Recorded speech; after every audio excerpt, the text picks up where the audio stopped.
Hey guys, how are ya? Welcome, welcome. Hang on just a second while I make sure that everything is live. AJ, if you could maybe come give me a knock at the door and let me know that you're hearing this okay, that it's live. And anybody else, let me know what volume's like. Can you hear me? Can you see me? And we're going to give it just a minute here for us to have a few people show up. So welcome to this webinar. Glad to have you guys here. Super excited for another live webinar. We're moving into the time of the year where I'm going to be doing quite a bit of live work. And thank you, Nikki. Appreciate that. I'm always a little worried when I first get started whether or not I'm going to be able to hear you, or you guys are going to be able to hear me. So welcome to this webinar. We're going to be talking today about seed starting containers. While we're kind of waiting for people to collect, we had about 20 people that were waiting when I started. We're up to about 30 right now. I know that we had about 50 or so that were pre-registered. So while we are waiting, why don't you guys tell me where you're from, what your garden zone is, and more importantly, when is your last frost date? Because that is more important than garden zone. Garden zone is becoming, in my opinion, less and less important, at least when I'm teaching people. Instead, that it's those frost dates, because that's what we use for our targeting, our planting. And so that's kind of what I like to go off. Garden zones changed this year. We used to be zone 6B. In fact, 10, 15 years ago, we were zone 6A. Then they moved it to zone 6B. Now they're saying we're zone 7A, and I don't believe them. And neither does the people at our local ag college and stuff. They're telling us to still treat our area like it's a zone 6, basically. So, all right. So who do we have here? Sorry, I have to slide up a little bit closer. We've got from Yorkville, from Ohio, zone 9. Last frost date, May 18th, April 14th, May 7th. From Boise, from Garden Zone 5, but May 24th. Sedona, Arizona, April 10th. Illinois. All right, awesome. Okay, well, we're up to about 50 people here, and I don't want to keep you guys. It's a Saturday, so I don't want to keep you all day. So we're kind of just going to get started on what we're going to talk about today. I did want to encourage you guys to hang around towards the end. There is an opportunity for you to get a little bit of a free course from me. This is our 5 crops to grow for food storage course, and we've got that tied to everybody that joins our seed starting challenge. We'll get a free copy of that. So we are in the middle of our seed starting challenge, and I just wanted to mention that here at the beginning. There's a link down in the description of this video that you can click on to go sign up for the seed starting challenge. This is our 7-day event. It is starting on Monday, so we're super excited. We love this time of year. We already have about 160 people enrolled last time I checked anyways, and so we're going to have a really good group again this year, and looking forward to that. So this is starts on Monday. We have 7 days of pre-recorded lessons, so you don't have to be there at a certain time or anything. They're all pre-recorded on my website. You'll be able to go watch them. I put a new set of videos up every day, about 30-35 minutes worth of teaching every day. We cover a different seed starting topic. On day 8, I'm going to do a live Q&A session, and by the end of this class, you will be ready to start your own seeds. So we'll have you all your questions answered and have you ready to get planting. There's also a 55-page workbook that goes along with it, and the cost is only $29. So if you're interested in that, link down in the description of this video to go sign up. And again, we are starting on Monday morning first thing, so you need to get signed up right away. All right, so today's class, I am going to be talking about seed starting containers, and we are going to cover a bunch of different options for seed starting containers. And that may kind of seem like a basic concept, but it is something that's important that you guys need to understand some of the concepts that are around that. So what I'm going to do is I'm going to teach here for about 25 to 30 minutes is what we will do teaching wise. I've got some slides to show you. I actually brought a lot of my containers and stuff as well. So we'll kind of go through and show you the different container options and talk about those. And so about 25, 30 minutes. Then we'll take a minute to announce the prize winner. So we've got a prize drawing today, and we'll announce the prize winner. We'll talk a little bit more about that seed starting workshop.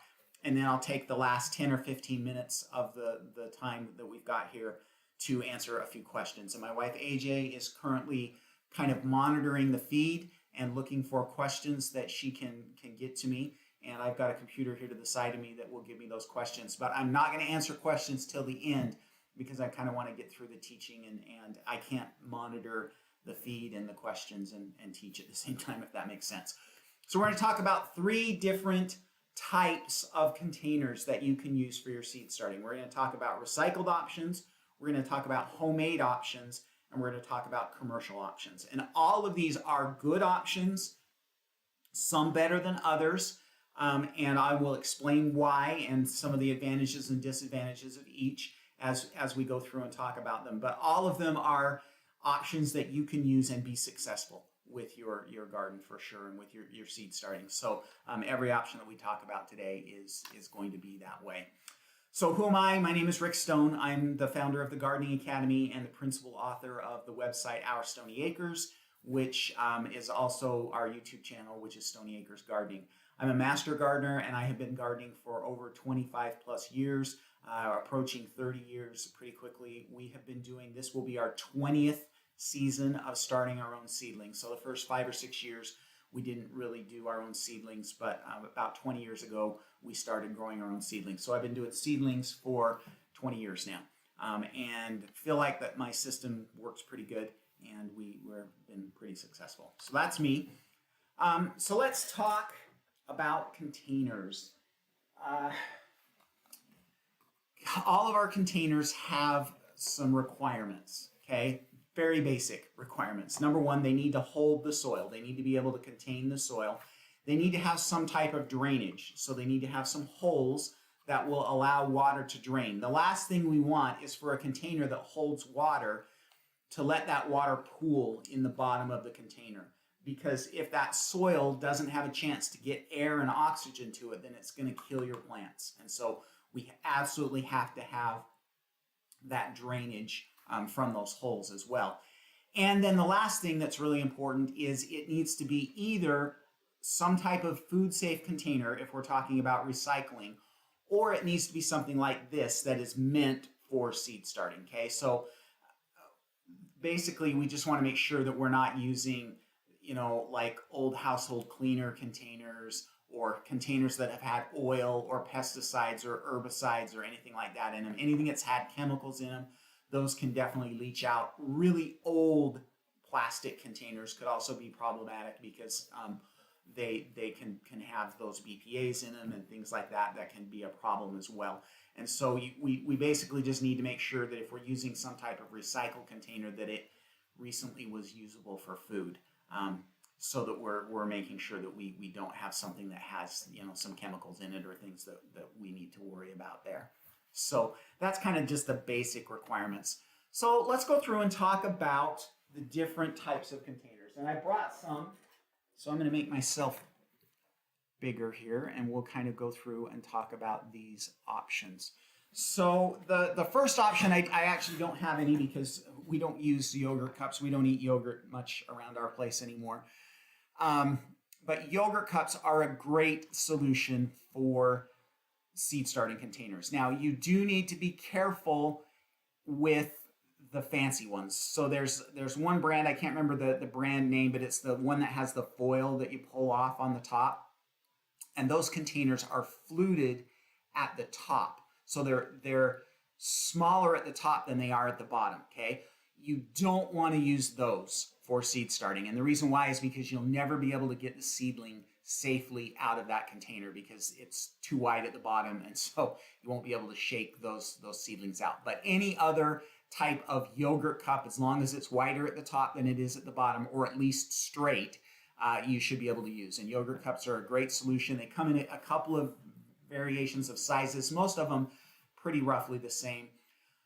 and can be a really good solution for a lot of plants. You know, all of your leafy greens are going to go well in those types of containers. You probably would be okay planting like your broccoli, cabbage, cauliflower in those as well. I think the only things that I would probably avoid in a yogurt cup would be something that's going to get really big, like a tomato, a pepper, something like that. You probably would want to dodge using those smaller yogurt cups for that. But there's other recycled solutions that you could use for that instead. So something like this is a cottage cheese container, whipped cream containers, you know, anything like that, again, that's food safe. Those butter tubs all are good solutions for bigger plants as well. And then the one of my favorites is these red cups, or it doesn't have to be the red ones, any plastic cup. And again, we've got some size variation in these. So you've got just the smaller little 12-ounce cups. This one I think is like a 16 or an 18-ounce cup. And so it gives you some size variation. These are really good for bigger plants. So things like tomatoes and peppers, some of your bigger flowers, things like that. Anything that you might be intending on staying inside a little bit longer than 6 weeks, you may want to put in something big like this. So a nice big container like this is going to be a good option. So the other thing is these are very readily recyclable. So you don't have to go out and buy some of these. You can just, I mean, come on. Your friends already think you're weird because you're a gardener. Your family already thinks that too. The next time you're at a family party or a neighborhood party, just go through the trash on your way out. Bring these home, clean them up, and they'll be good. So these are a super good option for starting your seedlings. Now, the one thing that you need to keep in mind is we have to have drainage. And so you need to put some drainage holes. So if you can see here, I've added some drainage holes. With these more rigid containers, like yogurt cups and sour cream cups and stuff like that, you can use a drill to drill those. And I put like 4 or 5 holes depending on how big the container is in these, and you can use a drill for that. With these guys, with these little cups, that's a little bit harder. If you put like a whole stack together, you can run a drill through them. But if you're only doing a few at a time, you might be better off to just use like a soldering iron, will melt holes in the bottom. Or if you don't have a soldering iron, just get an old nail, hold onto it with a pair of pliers, and heat it over a candle. And then it'll just poke right through, and you should be able to put holes in these really easy. These are a little bit less sturdy, and so under a drill, the pressure of a drill, they usually crumple before they get the hole drilled. So, you know, just melting a little hole in the bottom of these. But again, it needs to be multiple holes so that you get plenty of drainage. So at least 4 or 5 holes in any of these containers. The smaller yogurt cups you might be able to get away with 3, but bigger containers ought to have 4 or 5 holes so that we get plenty of drainage. That water doesn't sit in the bottom of that container. Okay, so those are some good recycled options. Let me move on to our next slide. Okay, homemade. I love homemade container ideas. These are fun as well. So we've got paper pots, and we have toilet paper containers, or these toilet paper tubes. Are homemade options that you can use. And sorry. Things never work right when you're live, right?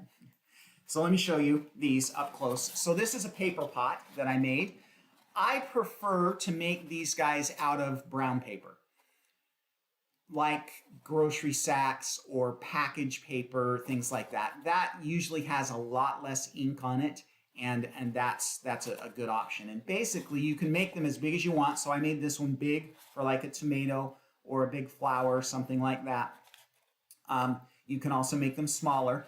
The way you make these is just take the paper and roll it around something round, preferably like a jar or a PVC pipe, something that has an end, because we want to be able to kind of stuff the end of the paper inside that hole in the jar, and then just put a little piece of tape on it, and maybe a piece of tape on the bottom too, depending on the size. The smaller they get, the harder that paper kind of seems to hold together. And then you can just create these paper pots. And the nice thing about these guys is that you don't need to transplant out of these. So when it comes time to put them out in the garden, you can just take these paper pots and stick them in the ground. and they'll be just fine because the paper will disintegrate very quickly. The roots will just break through, and these are a good option. The other option would be toilet paper tubes, and there's a couple of ways you can deal with them. If you're not going to be handling the toilet paper tubes at all, then you can just do them full length with the end open. And so you put them, you need a whole tray full, and then you just fill those up. And as long as you're not moving them and pulling them and moving them around, then they should be just fine. Or if you are going to be doing a little bit of handling, then all you need to do is just fold the ends over. So basically, let me just take this piece of tape off. Basically, I just cut 4 little tabs on these, and then you just fold them over and put that little piece of tape on them, and that will hold them, and then you can use those. Now, advantage of these is, number one, again, you don't need to transplant out of these. Or if you really feel like you have to, it's pretty easy to just peel that off when it's wet. So just peel that off, but you really don't have to. You can just put these directly in the ground. The other nice thing is like if you're doing them full size, these are really good for deep tap-rooted plants. So there's a lot of flowers that are that way. Spinach, Swiss chard, put down a pretty deep taproot, and having something this tall will help you to keep from disturbing that taproot when you plant. So both are good options. Both are not perfect. Okay, these are really good for bottom watering, and again for transplants that don't like to have their roots disturbed. They work well for that as well. But they're a little bit harder to handle, a little bit harder to work with. They dry out faster. So there's some trade-offs, but I know lots of people, and myself too, have grown plenty of successful seedlings in paper containers. And then the recycled containers, same thing, they're not perfect, okay? We're kind of square peg in a round hole. There's a few complications. Bottom watering isn't quite as good with recycled containers because the holes aren't positioned correctly and things like that. But I know tons and tons and tons of people who are very successful using these recycled containers. So don't ever think that, that these options are not viable for you, because they can be, and you can be very successful with them. And it's nice because if you're just getting started with seed starting, you've got some upfront costs. You might have a shelf that you're going to put up. You're going to need some lights, and so some of those upfront costs can be a little pricey. And so using these recycled options is a very easy way to get going with very little to no expense at all. So that way you can put your money towards some lights or a heat mat or something like that, and then you could move on to getting some more professional, I guess, containers a little bit later on, if that makes sense. Okay. All right. So let's move on to our next slide, which is the commercial products. So you can see here some of the containers that I have. We've got 3 different commercial products that are out there. You've got the greenhouse quality products, you've got the durable containers, and then you've got peat pots, okay? And so let's talk about those. Guys, I swear I had some peat pots, and I spent 15 minutes this morning digging around in my garage trying to find them. I was going to show you a peat pot, and I could not find them. I don't know what happened to them. They're had to be around here somewhere, but I'm looking over here because my seed starting setup is just right here. So anyways, peat pots are these pots that are made out of peat. And now we're also starting to see them on the market that are made out of coco coir, which is a little bit more sustainable. And they are a good container, not amazing. I use them on occasion for very specific purposes, but I don't love them. Don't hate them, but I also don't love them. The reason why I don't love peat pots is because when you water them, the moisture tends to wick out of the soil and into the pot. So as they start to dry out, the pot itself dries first, and then the pot pulls that moisture out of the soil and into the pot. And so I feel like that peat pots and the little peat tabs, by the way, too, dry out much faster. If you're a very dedicated person who is very conscientious about watching your watering on your seedlings, then you probably would be okay to grow in peat containers. I'm not that person. I'm running 2 businesses. I'm super busy all day long, and I need to know that when I water on Monday that I don't need to water again until Thursday. And with a peat pot, it depends on the temperature. It depends on what's going on outside, and they dry out too quickly, and I end up killing plants because they dry out too fast. Because I'm just not conscientious enough to check as often as I should with those peat pots. So I try to avoid them. The only time that I do use them is I will use them when I'm growing crops like squash or cucumbers or melons. Those really, really don't like their roots to be disturbed when you're transplanting them.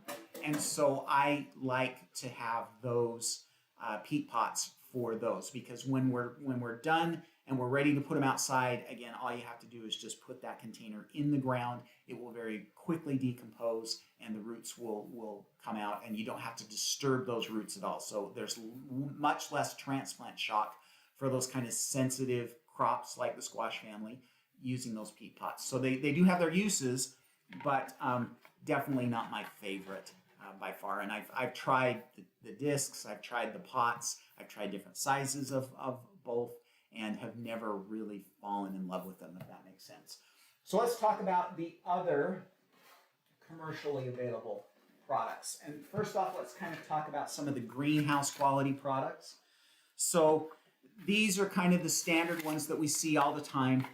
And when I say greenhouse quality, it's because a greenhouse that's growing seedlings, essentially these are intended for their purposes. These are intended as throwaways. Okay, so they're only going to use them once. Now, don't fall into that trap and think that you can only use them once. This one, which is dirty, didn't get a chance to clean it, but this one is actually 12 years old and it's still in pretty good shape.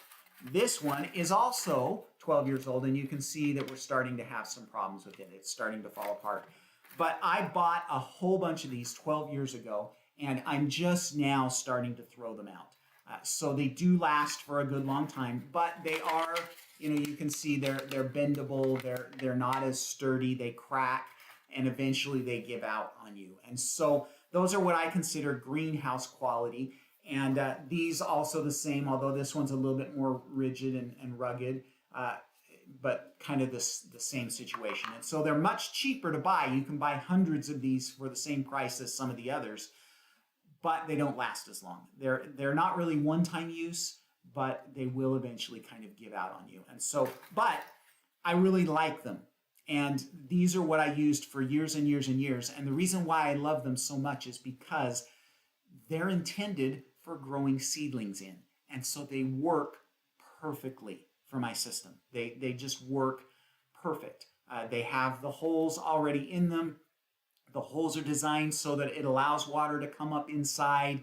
It allows water to drain as well. They work really, really well. They are all designed to do what we're asking them to do. And so that's why I love them so much. And honestly, most years, unless I'm doing some experimenting for a class or something like that, most years, this is what I'm using. I'm using these containers. Now, recently, we have had some new products come out on the market. And let me show, I've got a couple of examples for you here. So first off, this one's wet because we've actually got some, I don't know if you can see that. It doesn't look like on the camera you can, but we've actually got some lettuce seedlings that are just coming up that I planted about a week ago. But these are the Bootstrap Farmer, and they're a more rugged seed starting container. So they're made out of heavy plastic. They won't crunch. They should last forever. I'm anticipating that my kids are going to have to figure out what to do with these 40 years from now when I die. So they're really durable, really strong, and last a long, long time. Now, you pay for that quality. They are more expensive. This is one of my favorite sizes to use. I use these for pretty much everything except tomatoes, and they're about $72. I'm sorry, $36 for 72 of these containers. So about 50 cents a piece, which is considerably more expensive than the light plastic ones, but these will last forever. They're just super strong. They won't collapse, and they're going to just last forever and ever and ever. So there are several different manufacturers that make these. Bootstrap Farmer is one of them. I have no affiliation with them. I just like their products. Also, Epic Gardening. That's Kevin Espinosa's company. They sell them as well, and so they're out there and available. They come in this size. So this is a 2.5-inch cup. They come in this smaller plug size, and these are the ones that we're giving some of these away today. These are intended for like leafy greens and stuff like that. There's 6 cells in here in these, and then they also sell a 4-cell package as well. And they have holes in them to help you get them out. The drainage is perfect on them, and so these are really good products. So if you've got the money when you're starting out, this is a good way to go, because these are going to last you forever, and they're intended for seed starting, and so they work really, really well. They fit dimensionally in the trays. The water, when you're bottom watering, they soak up and do really well. And so if you've got the money, that's what I would recommend that you start out with or work towards. Okay. Now don't forget about trays. So let me show you the 3 different qualities, or the 3 different types of trays that I use. So for years, this was all that was available. So this again is a greenhouse quality tray. You can see how flexible it is.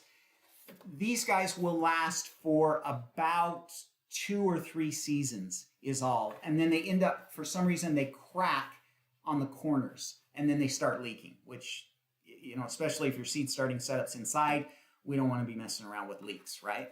So these you're going to have to replace. And that always bugged me. It bothered me that I was using that much plastic, and they were just constantly fighting them and everything. And so I graduated to these, which are just these little plastics. Sorry, let me make myself bigger here again so that you can see that better. These are just a little kind of plastic Rubbermaid container. I got these guys at the dollar store for $1. Well, it's probably $1.50 now because the dollar store isn't a dollar store anymore. But these guys, they're low profile. They come with a lid. I left most of the lids at the dollar store because I just wanted the tray. But these work really, really well. And especially if you're just doing recycled containers and everything like that, this is a very inexpensive way to get started. You can buy 5 or 6 of these, and that's going to be enough to put under a set of lights, and they're going to work really well. And they're more rugged, more rigid plastic, and so they're going to last a lot longer. And so that is a really good, inexpensive option for you to start with. And then, of course, we have the last option, which is these newer products. Again, this is a Bootstrap Farmer tray, but these are made out of the more rugged material. So if you look at these guys, they are much more rugged, much more resistant to bending and breaking. So far, I haven't had any of these guys break, and I'm not anticipating that they will. I think that, again, my kids are going to have to deal with these when I pass away in 40 years. So good options for you for trays. Now, one thing that I will point out for you is you want to watch out for the microgreen trays. So they're making these microgreen trays. Bootstrap Farmer sells them. They're great for microgreens, but they're only about this tall. I don't think sorry guys, I should have brought one in. I don't have any here. They're only about this tall, and so they're great for microgreens. They're not good for seedlings, and the reason why is because seedlings we want to water underneath. So we pour water in the tray and then let that water soak up. And those microgreen trays are not tall enough. You can't get enough water in them to water an entire tray of seedling containers. And so when you're dealing with with seed starting, you want these deeper trays. So avoid the microgreen trays for seed starting. Those little microgreen trays are perfect for microgreens, but they're not quite as good for the seed starting. So just make sure that you watch out for those. Okay, let's see. can't remember. Oh, I did want to talk really quick because I know this question is going to come up. What about soil blocks? So soil blocks, and let me turn myself completely off here for a second so that you can see this picture. Soil blocks are a containerless way to grow seedlings. So you have this little metal soil block maker, and it comes in 2 or 3 different sizes, and you press the soil into the soil block maker, and then it has this little repeller that you push, and it pushes the blocks out into the trays, okay? And so you can use those, then you then plant in the soil, and you can use those. That is a plastic-free option. There's no containers involved at all. The soil block makers are a little bit pricey, and they also, just so that you know, soil blocks themselves use about twice as much soil because you have to pack it in to get that soil to form that block, which you don't do when you're filling a container. So they do use more soil, and they're a little pricey to get started with, but they're also a very good option for seedlings if, again, you're dedicated to making sure that you're watching your watering.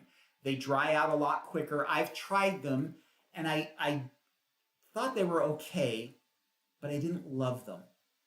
And so I went back to containers. I did 2 or 3 trays over the course of about a year in them, and compared to the results that I was getting from my containers. And I honestly, I didn't hate them. They weren't the worst thing that I'd ever used, but I also just didn't love them enough to use them. So if you're somebody that's really concerned about using plastic containers, this could be a really good option. You're still going to have trays, and in fact, you'll need 2 trays with the soil blocks because you have to have a tray that has holes in it. You put the soil blocks in that, and then you have a bottom tray so that you can bottom water still. You put the water in the bottom tray so that it will soak up.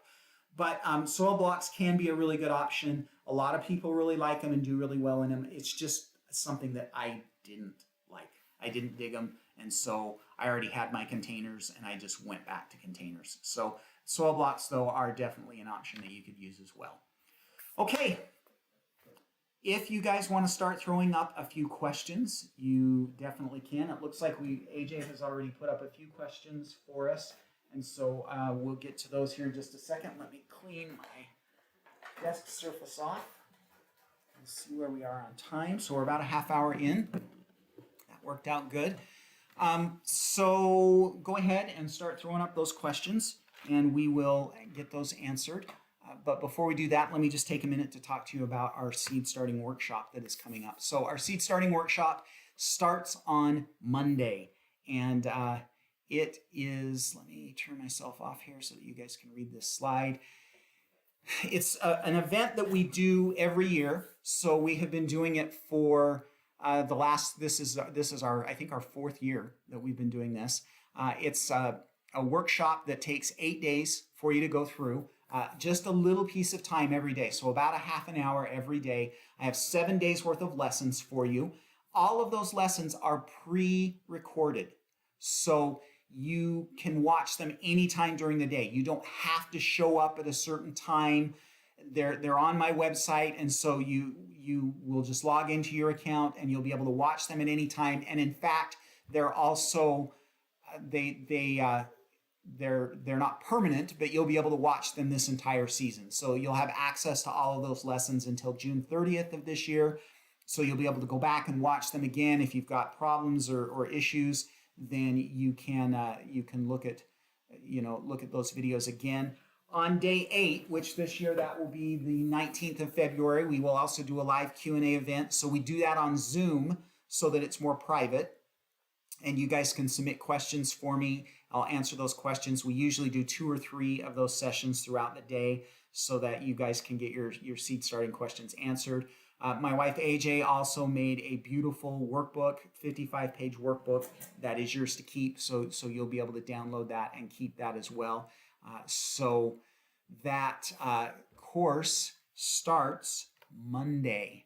So it's on sale right now. There's a link down in the description of this video that you can click on to go over and join. It's only $29. So you get all of that, 7 days worth of classes. It's about 3 hours worth of total instruction. The workbook, the live session. We're going to do a prize drawing on Monday as well for some pretty fun prizes. And so all of that you get for just $29, which is a really amazing deal, really good deal. And so that is available right now. So go ahead and click on the link down in the description of this video and come join us. Like I say, we already have 150 plus people that have joined, and we're looking forward to a lot more. So that your last chance to buy that will be Monday, and we start on Monday morning. And so that is a fun workshop. I think you guys are going to enjoy it. Every year we get tons of great feedback about this workshop. So please go ahead and join. Okay, now I did want to announce the winner of our seed starting containers. So this is Sarah V. She won the containers, and let me turn myself back on here. Congratulations to, it's not Sarah, it's Shara. Sorry, Shara. This is what you won. So sorry again, they're wet because I watered them. But you won a dozen of these Bootstrap Farmer 6-pack. So it's a 6-cell. They call them their plug cells. And so congratulations. That's what you won. So Shara, I will get in touch with you. I have your email address. I'll get in touch with you and get your shipping information, and we'll get those shipped out to you sometime next week. So congratulations. And yeah, that's always fun. I love doing the little prize giveaways, and we have a bunch of prizes for next week's seed starting workshop as well. Okay, so let's hit some questions. Might as well make myself big now. I don't need to be little behind that screen. Okay, so let's take a look at some of the questions that we have. I do reserve the right to skip questions that aren't related to seed starting. So we'll look at these and go through. So Ken is asking, can I start seedlings in coffee grounds? Ken, no. Too high in nitrogen.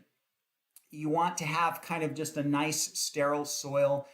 Coffee grounds are not quite as loose and friable. Save the coffee grounds for your compost. So go ahead and put those in your compost because they are really good for your compost. They're high in nitrogen. They're going to add nitrogen to your compost bin. So a great option there. You'll use those as though they were a green. But they're not going to react in that container well. And they also are super high in nitrogen, which is going to risk burning those seedlings. Okay, Teresa is asking, can you use too large of a container to start seeds? So not have to change the containers, and can that affect germination?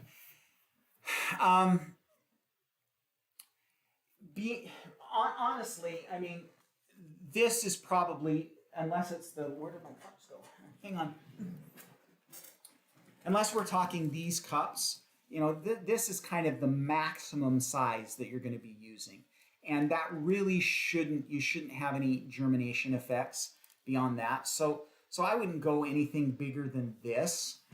But, the times that I've seen people, if you really want to do potting up, so potting up is basically you plant in a smaller container and then pot up to a bigger container.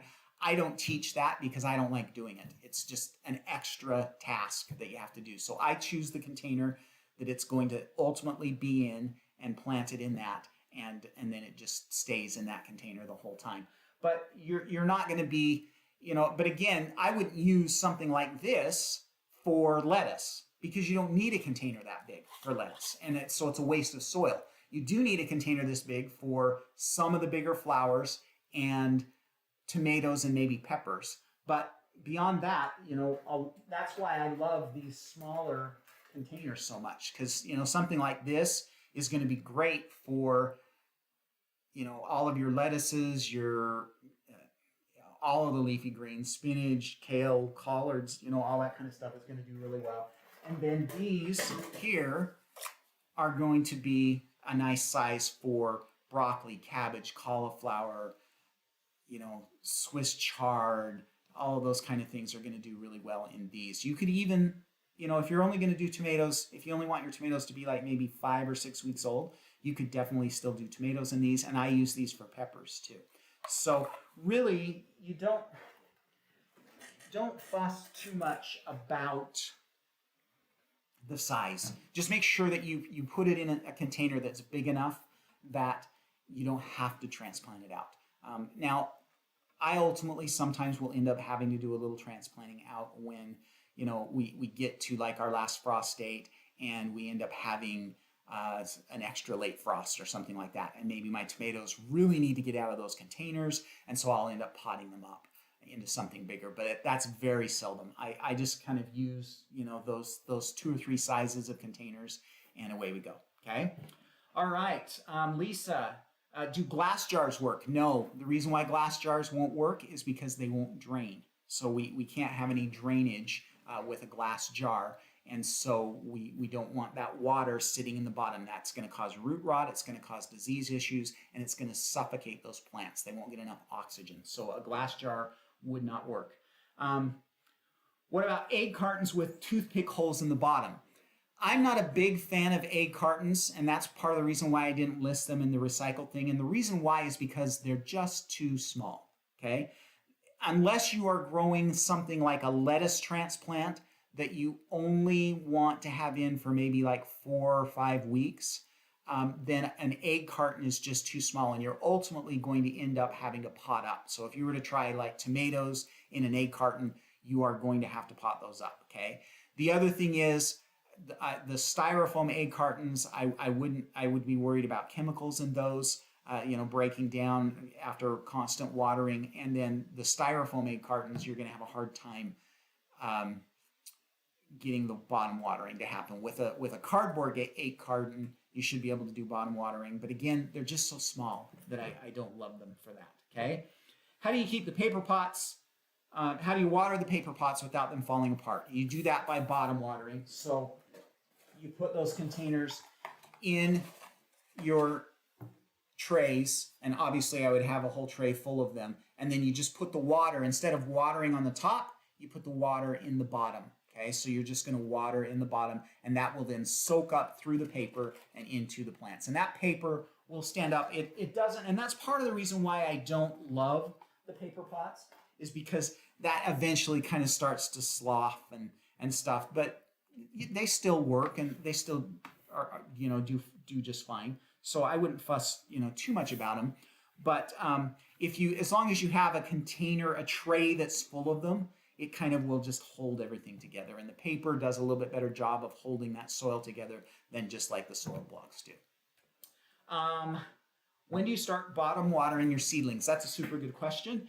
And the answer to that is I start bottom watering once I start to see some pretty even germination and start to see the first set of true leaves. So I will usually water from the top using a spray bottle for the first week to 10 days. And then once those seedlings are up, so for example, again, hopefully you guys can see this. You guys can see that there's some lettuce up. I bottom watered these plants for the first time yesterday, which is why this is dripping all over my computer keyboard. So these guys, you can see they're up and they're solidly germinated, and then that's when I start to bottom water those plants. So usually it's about a week or so in when I start that bottom watering process. And then you do have to, for maybe the next week, you just need to be a little bit careful to make sure that those seedlings don't get dry up on the surface. And then beyond that, you should go from there. Our cocoa core, so I'm assuming we're talking about containers here. Are the cocoa core or the peat containers, are you able to use those more than once? And I guess maybe you could. I've never tried that. My initial reaction is no. Part of the point of those containers is that you just plant them directly in the ground. But I've honestly never tried that. The thing that's going to happen though with those cocoa core containers and the peat containers is those roots are going to they're going to grow into the container because that container is softer, and so those roots are going to grow into that container. And so you're probably going to have a hard time getting the seedling with the soil out of those containers. So I would say no. Okay, I have an old copper tray from a dry sink. Is that okay? I know that soils are deficient in copper nowadays. Um, yeah, I guess the only thing that I don't know, and I'm not a mineralogist, I'm not an expert in this. I would be a little bit concerned that you might be leaching other chemicals, especially if it's an older copper tray. There could be other things in there that may not be as good for you that might be leaching into that water and soil as well. But I'm speculating on that. So if you can get some confirmation that that is not the case, then I don't know why you couldn't use an old copper container as a tray. That I don't have a problem with that as long as it's deep enough to get, because you're going to need an inch and a half of water to, thoroughly water those plants. As long as it's deep enough for that, then yeah, it should be okay. But you'll have to independently verify whether or not putting water and letting water sit in those containers might cause it to oxidize, and is that an issue? I don't know the answer to that, whether there's a safety issue there. Okay, Lisa's asking, is the workbook for the seed starting workshop, is that downloadable, or is it just available temporary access? And the answer is that is downloadable and it's yours to keep. So in fact, after we turn off, so in June we'll turn off the access to the courses. We actually still leave the workbook there for you to be able to download. So yes, you can download and use that. You can print it, you can store it on your computer, whatever you want to do. Teresa, if a seed doesn't germinate for whatever reason, can I reuse the soil in the container to start another seed? Yes, I would probably instead of just putting another seed in, I would probably go ahead, as long as there was no indication of any disease. So we don't have any mold or fungus growing on the surface of that plant. I'm sorry, surface of the soil. Then I would probably dump it out in with the seed starting mix that I'm using to fill up my next set of containers, and maybe kind of refresh that a little bit, pre-moisten it again. But beyond that, there isn't any reason why you couldn't reuse it, as long as it hasn't been sitting for ages. If you had like a tray of seedlings that failed at the end of last season and you just left them sitting in your garage, I probably wouldn't reuse that soil, because who knows what has crawled into that soil over the last 8 to 10 months, and you may have some pest issues, that some gnats, some aphids, things like that may have infested that soil mix. So I may not reuse something that's been sitting for a long time, but otherwise, there's no reason why you couldn't reuse it, as long as there wasn't like if it was a germination problem that never germinated, that's fine. If it germinated and then died, there could be a disease issue with that soil. Do I pre-soak my soil in hydrogen peroxide mixes? Mark is asking that. No, I don't. And there really isn't a reason to do that, in my opinion. I've never had any problems with that. In fact, I'm not even sure what the reason for that would be. Sometimes you'll do that in sprouting when you're sprouting seeds, and that's a sterilization method. But that's because we're eating those seeds when we sprout. But for seed starting, you really don't need to worry about sanitizing those seeds at all. That's not really a problem. And I try to avoid adding any chemicals, and hydrogen peroxide is a chemical, in my opinion. And so I try to stay away from things like that. How much water when you bottom water? So that will depend on the tray and the size of the containers that are in that tray. So I put more water in a tray full of these containers. So these little square guys, there's more soil, compared in surface area. There'll be more soil in these than these, and so there'll be a little bit more water. It's what you need to do. It just takes a little bit of practice. You'll get it figured out in just a couple of weeks.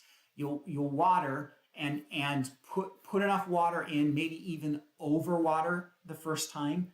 And once it's sat for like an hour and a half, you'll see that the water has soaked up to the surface of the soil, and that the soil is thoroughly wet, then pour off any extra water. So if there's extra water, we don't want it sitting around in the tray.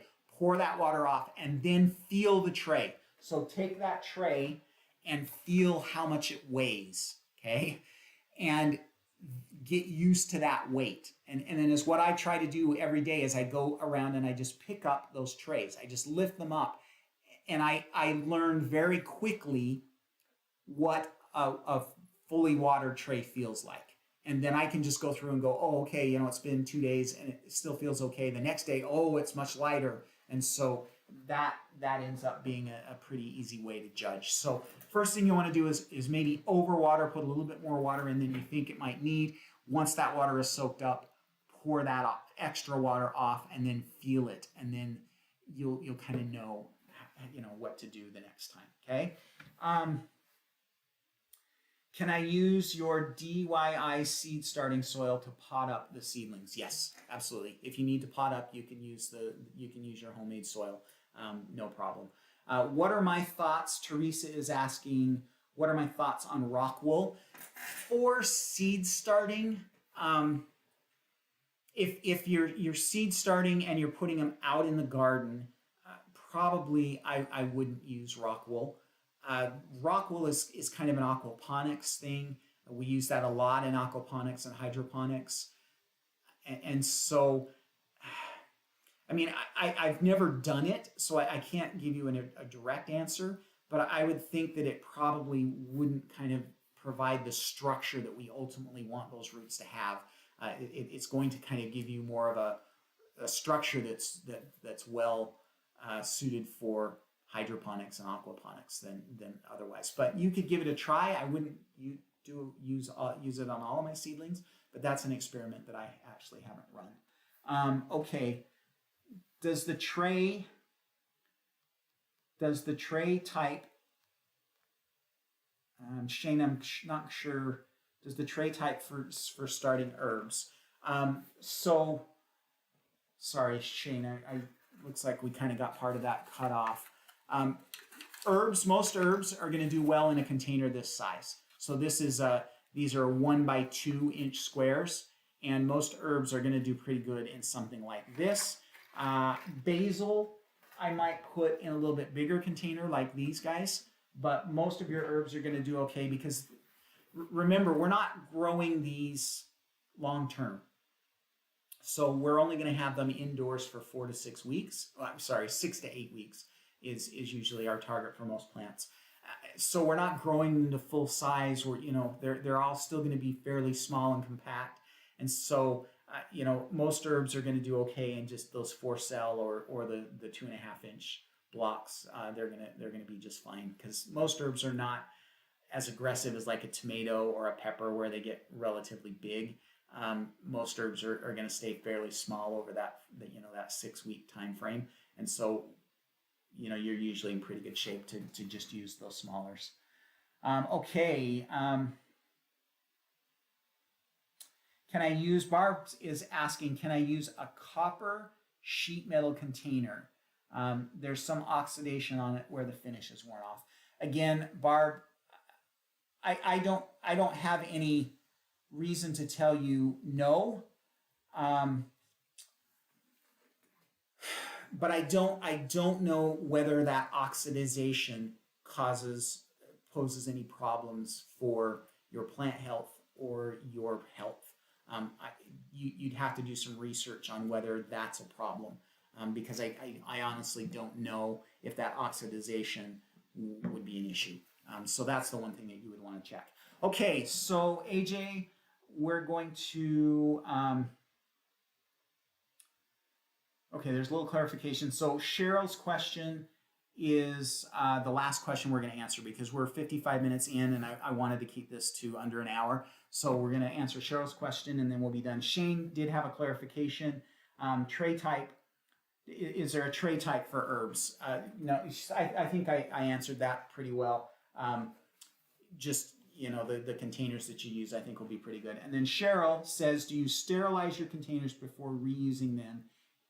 From one year to the other? And the answer to that question is yes, you should. So the level of sterilization that you use kind of depends on what your past season has been like. If you had problems with pests or diseases, then you want to be aggressive with your sterilization. So you would want to wash and scrub those containers out, and then you would probably want to use a bleach mixture to sterilize those containers. So the ratio is 1 part bleach to 10 parts water, which is a very strong bleach mixture. So please make sure you use gloves when you're when you're putting your hands in that water, because I don't want you to get bleach burns from that. But if you haven't had any problems with pests or diseases, then scrub those containers out, and then you could probably just spray them with a 50-50 mix of vinegar. So a good strong vinegar, like a canning vinegar, 50% of that and 50% water, and you could just spray those containers with that, or you could dip them in that, and that is probably going to be pretty good. You could also use a hydrogen peroxide mix if you wanted. Depending on the type of container you're using, you might also be able to just use some boiling water to sterilize them. But those less strong methods you want to reserve for years when you haven't had any problems. If you have any issues with disease or pests, then you definitely want to sterilize with the bleach. And I know a lot of people don't love bleach, but it's important that you get that disease killed. So if you've had any disease issues in the past, then you should definitely use that. If you haven't had any disease issues, then you're probably okay to just sterilize with a vinegar mixture. That's what I am doing most years. So, okay. All right, guys, I think we are going to call it quits because we are at 56 minutes right now. And so we want to make sure that we get you guys out of here. So just one last reminder to join our seed starting workshop. It's on sale today, $29. It starts on Monday, so your last chance to buy is Monday. Anybody that buys from this workshop today, anybody that clicks on the link from this workshop will also get my free, will get for free my 5 crops for food storage mini course, which is about a 45-minute long mini course that I usually sell for $20. And you'll get that for free if you sign up using the link in the description of this video. So I would love to have you join us again. Last year we had a great crowd, and we're looking forward to having a good crowd again this year. So please get signed up. Link is down in the description of this video, and so we would love to have you come and join us. Okay? All right, guys. Hopefully this was helpful to you and you guys enjoyed it. I like being at this time of year where we can actually get together and interact. So thank you everybody for being here. We had a great crowd. I saw we were over 100 people for quite a while. So thank you. We've got 77 still here. Appreciate you guys sticking around till the end.